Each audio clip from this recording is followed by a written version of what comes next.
Welcome to Risky Business, a show where we get to explore new and innovative ways to understand and reduce risk by bringing together some of the leading professionals in the transportation and the insurance industry. My name is Scott Grandis. I hope you enjoyed the show. Let's kick it on. Well, welcome back to Risky Business. This is my, I say this all the time, this is my absolute favorite time and the favorite thing that I do out of all the things that I touch in my day, because it allows me to get creative with folks and look at risk differently and think about things that maybe traditionally aren't thought about, specifically in the commercial wheel space, although we go outside that every once in a while. And today is no different. So today, you know what, Mark, I'm going to call you Riding with Mark. So we have Mark. I had the pleasure of meeting Mark in one of my Uber rides in Cleveland. And we're going to dive into it today as to why he is on today, because he's very unique, very different. And I think something that should be thought about as a model when it comes to risk, specifically in that Uber type space. So Mark, why don't you give us a little background, tell us who you are, tell us what you do, tell us anything you want us to know about you. All right. I'm Marc Leclerc, and I drive for Uber and Lyft. And as of the beginning of this year, I also run an independent ride service. But I do some unusual things. I drive mostly at night. I cater to the party crowds. So I'm doing karaoke and trivia and some fun like contests and interactions with my passengers. And I share those interactions, a lot of them, on a YouTube channel called Riding with Marc, which I just filmed from the car. And so trying to build a reputation in Cleveland for being the best ride in town. And that's my slogan, and that's really my goal, is just to do everything with excellence, to make a big impression. And when people like you enter my car, to say, wow, I've never been in a ride like this. This is something different. And so that's what I do. Well, it worked. That is, you got my attention. I sent your information on to some other folks, as I made you aware of. I've been in, I don't even know how many Uber rides and Lyft rides in my life, and yours is the one that stood out. So I really love what you're doing. And the reason I love it, this is the main reason I love it, because your passion for what you're doing comes through, right?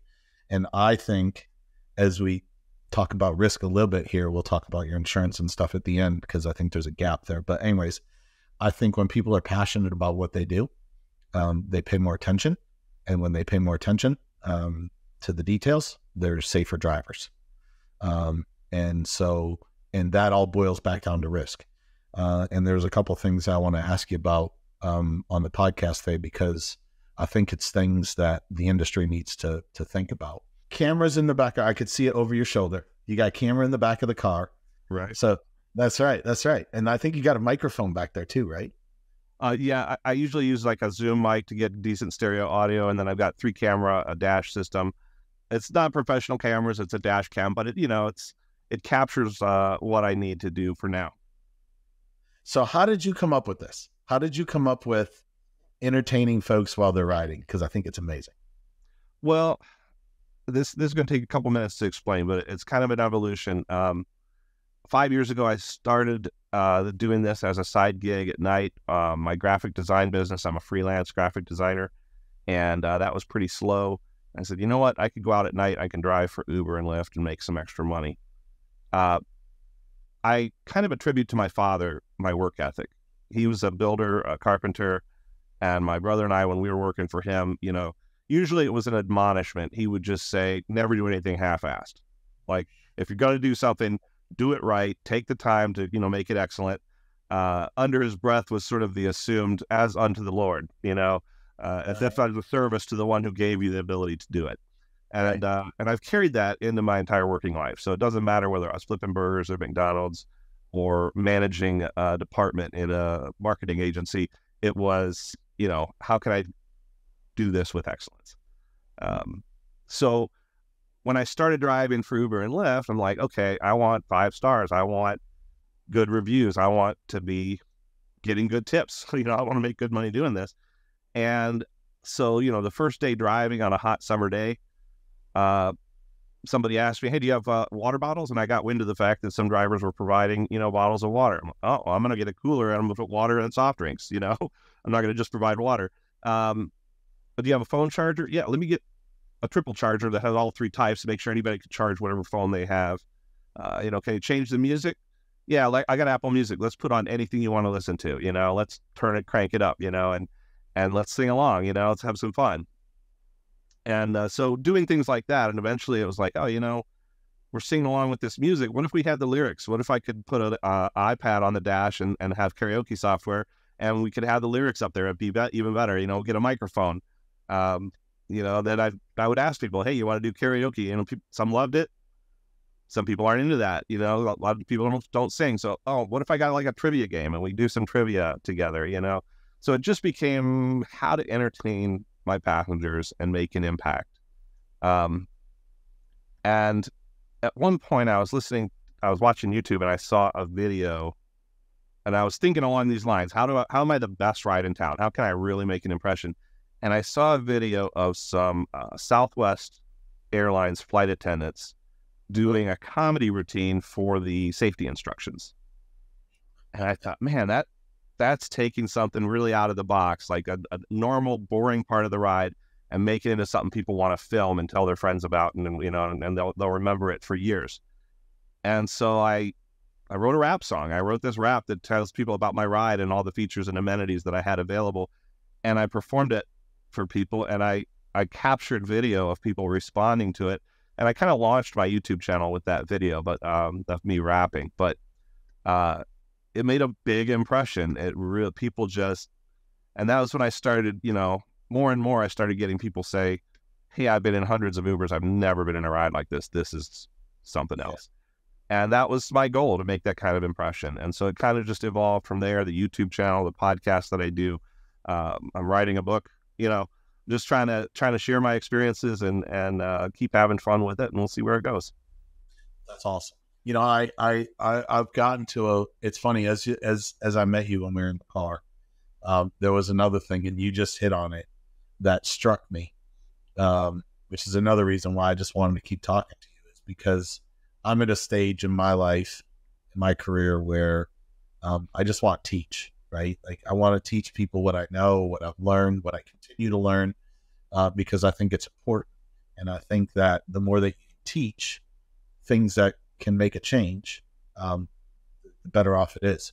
And so, yeah, I love that. I love that. And you know what? There's great reward from me in teaching, especially when you see people pick it up and do the right things with it.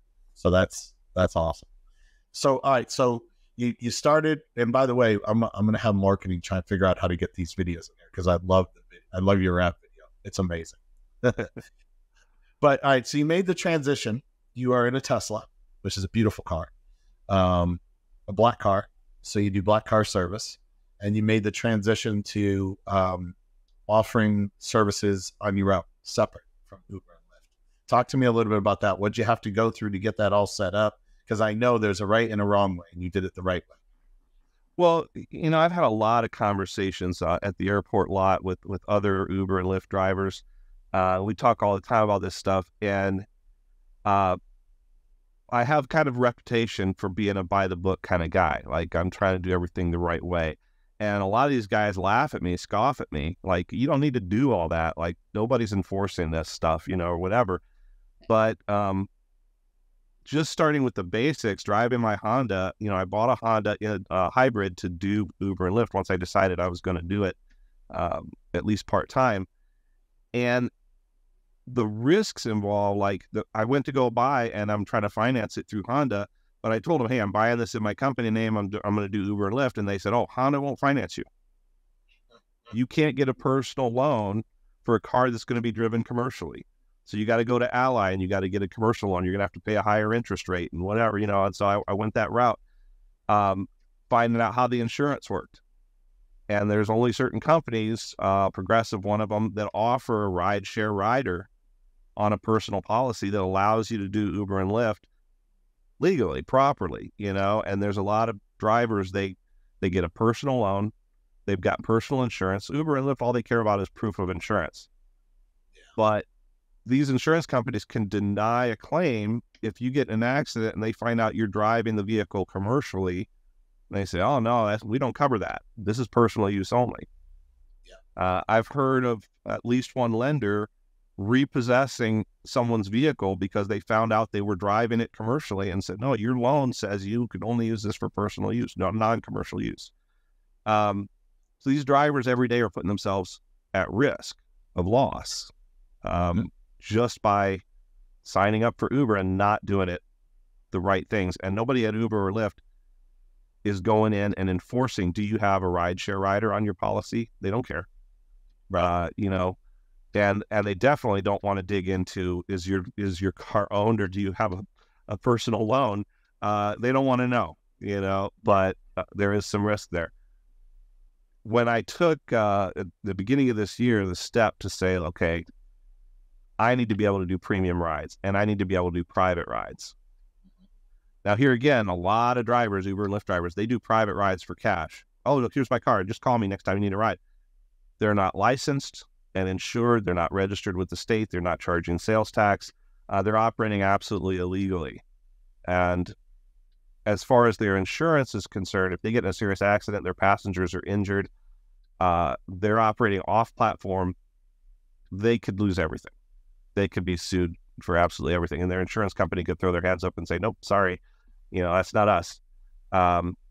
The state could actually fine or jail them. Say you were operating a limousine service without a license, you know what I mean? Oh, by the way, how long have you been doing this and you haven't paid sales tax? You know, so there's so much risk there.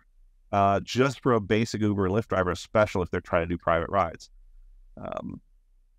So when I wanted to get into driving full time and get the Tesla and do my own private ride service, I started finding out, well, what's necessary? And it took me 2 months to figure that out. You know, I started calling my insurance agent. I need to get a commercial policy that covers this. Oh, we don't handle that. You know, put you in touch with the Progressive, you know, commercial branch. And I talked to them and they're like, well, we handle like big limousine companies and stuff that have multi-million-dollar policies and fleets of vehicles, but we don't know what to do with a single vehicle operator who just wants to drive people around. You know, I had to go through half a dozen insurance companies and get quotes all over the map for policies that didn't really even seem to apply to me. You know, finally landed on a policy that I could afford and that gave me the coverage I needed. Then Uber says, oh, we want this certificate of public utility and convenience from the state of Ohio. What's that? You know, and I Google it and it says, oh, if you operate like a public utility, like, you know, water service or electric or something, you need this. I'm like, that doesn't even make sense. But it applies to rideshare and driving. So, you know, so, okay, how do I get the certificate? Oh, you got to get a US DOT number. Why? You know, it says I'm exempt from that because I'm a single operator, less than 12 passengers. Like, I don't need a USD. The U.S. Department of Transportation says I don't need this number, but Ohio says if you want to get this certificate, you need a DOT number. So I had to get that. Then I start getting calls from, you know, companies wanting all this compliance and insurance and all this regulation stuff about trucking companies. They think I'm an interstate trucking company now because I have this number, you know. I get the certificate and it's, oh, you applied for this certificate, but to get it, we need electronic verification from your commercial insurance policy that says you have the insurance. So, you know, I find out you can't just charge the sales tax rate for your county where your business or your home is located. You have to charge the rate for where each ride initiates. So now I have to report all these different, you know, complicated. It was a lot to figure out. And as I'm talking to fellow drivers who do Uber Black, who have their private ride services, I'm finding out so many of them, they either just have rideshare insurance, they don't have a proper commercial policy, they may or may not have a livery license from the state, they're not charging sales tax, they don't have a vendor's license. They're putting themselves at all kinds of financial risk by doing this, and most of them had no idea the stuff I was talking about, but I've just done the research and tried to figure it out. And I had a number of them would say, oh, you just, you know, I've been doing this for 5 years. I never needed any of that. You just overkill. You just like to spend money and time doing a bunch of extra stuff that you don't need to do, you know? And, but some of them started coming around. They're like, you know what? I looked into that. I can get that certificate. It doesn't cost very much, you know? oh, how did you do the sales tax thing again? And I start trying to educate people and help people, at least that are friends that I've kind of gotten to know. But some of these people get into this business kind of the back door like I did, and really have no idea what they need to do. And Uber and Lyft aren't there educating people very well about it. No, it's, you know what? Listen, I've seen that. I've been in transportation for, oh my God, I hate to say this, about 26 years. And I've seen it all. I've seen it in the delivery business, final mile, trucking. It's nuts. And when you started talking about a little bit there, the struggles to get the insurance coverage and trying to find the right partner to get you the right coverage, that's where I think there's a gap in the market. And I promise you, I'm going to continue to run this one down because I think there should be a place for operators like yourself who take this seriously. You run it as a business. I remember even when I was texting you, to get a ride the next day, you're like, yeah, it's X amount of dollars plus tax, right? And I was like, I've had other Uber drivers give me their card. And then I'm like, can I pay by credit card? Absolutely, you can't. What's the first thing you did? You hand me a Chase machine, put my card in, it's outlining the taxes, everything. Like that is, I'm telling you, you have no idea how much that struck me because I saw a business person. I saw somebody sitting there saying, I'm taking this seriously. This is a risk to me. You just said risk. I'm going to have them go back and count how many times you said it, which is a good thing because but you're understanding it. Like, and I think that there's a gap in the market for something like what you're doing and where, who knows? Next, you may say, hey, I'm going to get an employee. I'm going to get another Tesla and I'm going to let them run around too.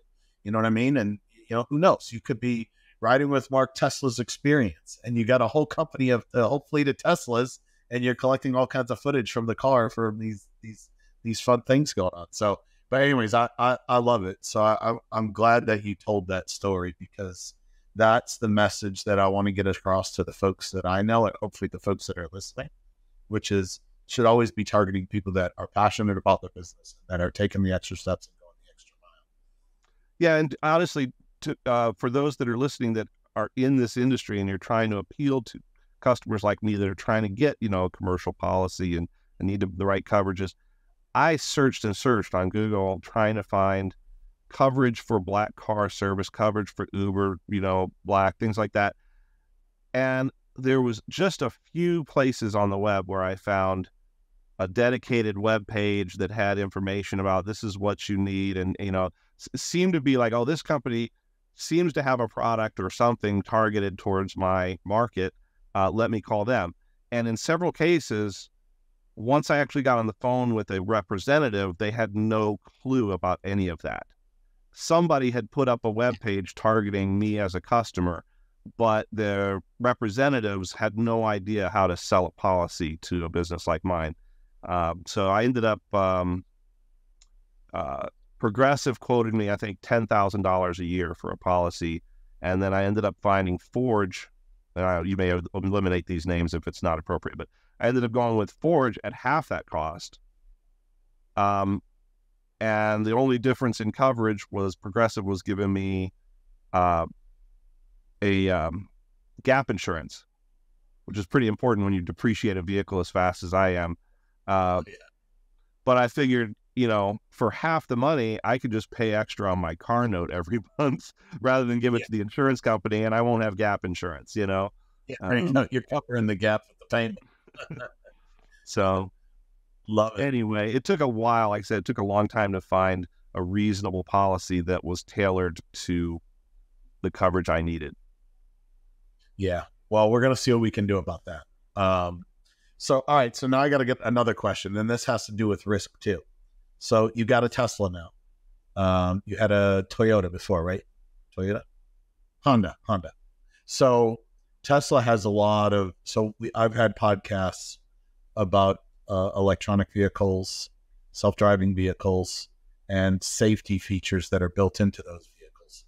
So tell me a little bit about your experience between the Honda and the Tesla and the safety features that are built into the Tesla. Is it true? Is it not true? Does it help? Doesn't it help? What helps? What doesn't help?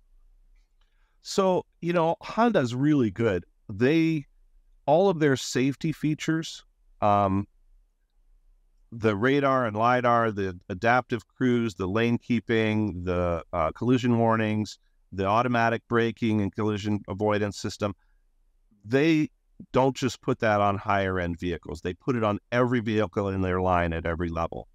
I think it's important. I think every automaker should do that. If you have a feature that substantially improves driver and passenger safety, that should become a standard feature and part of your overhead in building the vehicle. It shouldn't be something that just premium buyers would enjoy. And I like Honda's approach to that. Having said that, the Tesla with the basic level of autopilot that you get is really not that dissimilar from what Honda offered. It has adaptive cruise with lane keeping, and it has automatic braking and collision avoidance. I think the system is a little more reliable with Tesla's vision-based system of detecting its environment versus just the radar. And in inclement weather, the Honda, as soon as it would start to snow and slush or whatever, that radar thing would get covered and it would just disable all your safety features because it just was blinded. The Tesla, not so much. But I did get a loaner a couple weeks ago when mine was in the shop briefly, and they gave me a Model 3 with full self-driving beta enabled. And I was able to put in my destination and have the car fully navigate me from A to B. And I feel like it is a dramatic improvement in safety.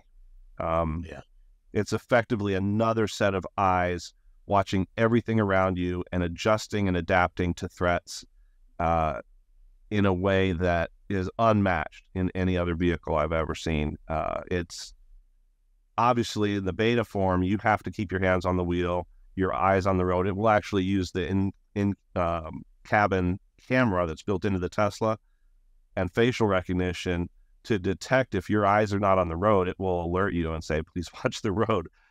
So they want to make sure while this system is still in development and it can't be 100%, that the driver is paying attention and backing up the autopilot. But there were very few times where I had to intervene. And frankly, it's amazing how human-like the driving experience is. And it just gets better and better all the time.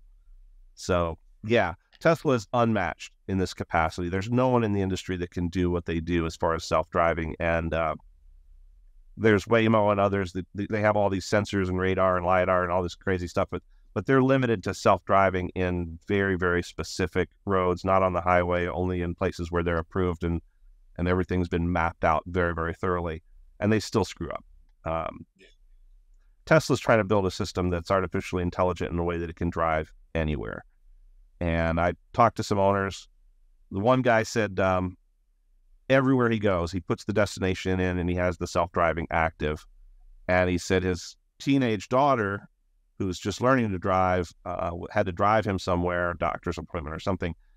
And he said, you can drive me in the Tesla, but I want you to put this full self-driving on so that while you're operating the car is also monitoring. And it's just, he says, I feel much safer if you do that. And so I think from a risk and insurance standpoint, as this system gets better and better, the goal is that these cars autonomously driving would be at least 10 times safer than a human driver on average. Yeah. And I think, you and I talked about it briefly. I can't remember what the dollar amount was, but there's a significant investment to upgrade to that self-driving, right? And so yeah, that's why I wonder if there could be a discount. I wonder if insurance could come in and say, we'll offset that because we know that the risk of loss is going to exponentially drop based on the fact that you now have the self-driving feature of Tesla. Yeah, and I think there'd have to be the data to back that up, but I think that would be amazing because when you buy the car new, you can upgrade for the life of the car for $15,000 to full self-driving. But I talked to one guy, he bought a new Tesla, he paid for that, and several months into ownership, his car was totaled. And that upgrade stays with the car, not the driver. Oh. So the replacement vehicle, he had to buy it again.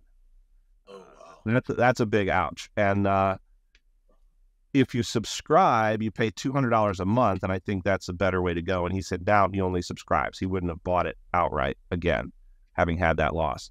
But at $200 a month, I'm trying to sell it to my wife, justify it as a safety benefit. I'm out here driving all night, 10, 12 hours a night. I need this other set of eyes to keep me safe on the road. But, it's a hard sell right now. She's like, you just want to play with it. It's a toy you love. I'm like, yeah, no, that's true.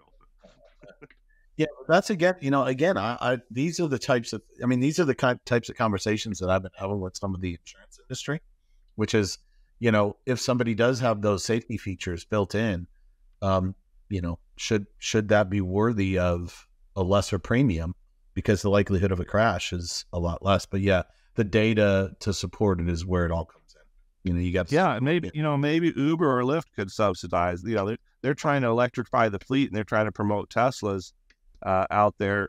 Maybe they could subsidize that subscription for drivers that are either renting a Tesla or own a Tesla and that are operating on their platform. That makes sense. Maybe you just get an extra percentage per trip that helps offset it. That makes a lot of sense, actually. So the last question that I have, and anybody that I think is interesting, which I think a lot of people are interesting, but I think you're going to have an interesting answer here. So give me a funny story. You can leave the names of the innocent out, but I need your funniest story. Oh, gosh. All right. So one of the videos on my channel, and this is one, it doesn't have a huge number of views on it.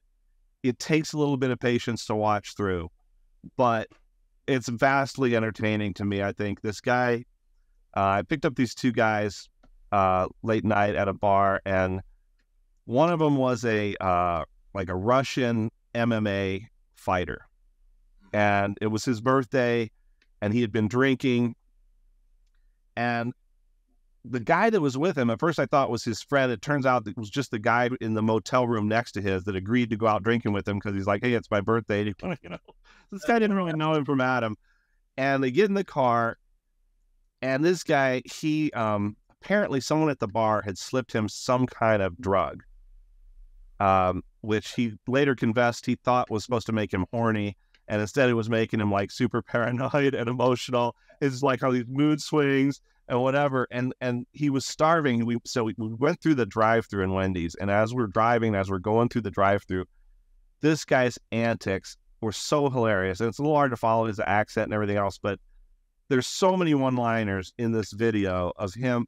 One of my favorite lines, he kept saying about his enemies. He thought his enemies were following us or whatever. We're in the drive-through, and he says, I think that's my enemies over there, and then he says, oh, that's not my enemies. He says, that's not my enemy. That's a Lamborghini. All my enemies drive Maseratis. Whatever, And it was just like these motorcycle guys are like revving their engines at the drive-thru, and he starts getting freaked out. And his friend said he had PTSD or something or whatever, but he starts getting freaked out. He's trying to like climb out the window. He's screaming at these guys like he's going to fight them, because they're revving their motors. And then he's like flirting with the girl. His order at Wendy's is hysterical because he's like ranting about how he doesn't want any pork. He's a good Muslim and he doesn't want pork, or whatever. There's just so many little funny things, but you get amazing people from all walks. And I have a blast interacting with people, doing crazy, contests. I've got some people that have tried this one chip challenge or whatever, tried this hot food challenge, and some I remember that one. The car wash guys are hilarious, the reactions, but karaoke, one of my favorites, one of the earliest videos on my channel, there's a guy, I pick him up late night on a college campus, and he's like a 30-something guy. I'll send you this clip, but he's a big, burly, hairy guy, and he gets in the front seat with me, and I never know who's going to be into karaoke. So I mentioned the karaoke, and he's all about it. And he starts singing, and he's doing this high falsetto version of Barbie Girl. And then he starts switching voices between the guy and the girl or whatever. It is hysterical. It is so good. And it's just stuff like that just cracks me up. I just have so much fun with it. That's awesome. I love it. Well, listen, Mark, thank you for coming on the podcast. I'll be out in Cleveland again, so I'll be giving you a ring. All right. Hopefully we'll get on some of your clips. That'll be fun. And for everybody listening, Riding with Marc with a C, not a K, Riding with Marc on YouTube. Check him out. If you're in Cleveland, you got to call him. You will love the ride. And I'm going to be in touch, Marc. We'll go find a way to fill this gap. Thanks for doing what you do. People can find anything about me on ridingwithmarc.com. There you go. All right. Be well, my friend. I will see you soon, and drive safe. I hope you enjoyed our show today. Remember, when it comes to creativity and innovation, I always like to quote one of my favorite lines out of the movie Tommy Boy. If you ain't growing, you're dying. There ain't no third direction. My name's Scott Greenbus. I'll see you on the next show. Peace.